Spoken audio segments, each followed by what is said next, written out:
Ikatan Bangsa-Bangsa atau PBB dan Mahkamah Pidana Internasional atau ICC menangkap Perdana Menteri Israel Benjamin Netanyahu. Ya, saudara, tuntutan itu disampaikan saat aksi unjuk rasa solidaritas dan juga dukungan untuk Palestina di Simpang 5 Banda Aceh pada Minggu kemarin. Koordinator lapangan aksi M. Syauki Umardian menegaskan Netanyahu terbukti bersalah atas kejahatan perang dan genosida yang dilakukannya terhadap rakyat Palestina.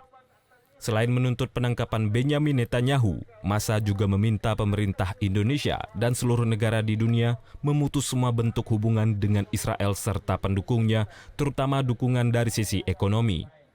Pihaknya juga mendorong seluruh negara meningkatkan bantuan kemanusiaan di Gaza. Untuk itu, massa turut mengajak seluruh masyarakat Aceh dan dunia untuk tetap memboikot perusahaan, serta semua produk yang mendukung penjajahan. Banyak sekali aksi-aksi di dunia ini yang komunal, yang sangat luar biasa, bahkan dilakukan oleh negara-negara yang non-muslim, yang mayoritasnya tidak beragama Islam, tapi sangat luar biasa sekali dibentuk dukungannya pada Palestina. Kita juga ingin Aceh seperti itu. Kita juga ingin Aceh disorot bahwa kita adalah provinsi yang mendukung Palestina, dan juga tidak hanya sekali harapannya, karena kami lihat di masyarakat itu sudah mulai kendor berita-berita Palestina. Setelah ini kami harapkan banyak sekali berita yang mengedukasi masyarakat tentang kepalestinaan, sehingga untuk kemerdekaan saudara-saudara kita di Palestina terus dilakukan setiap lembaga, setiap pekan, setiap hari ke depannya, Pak.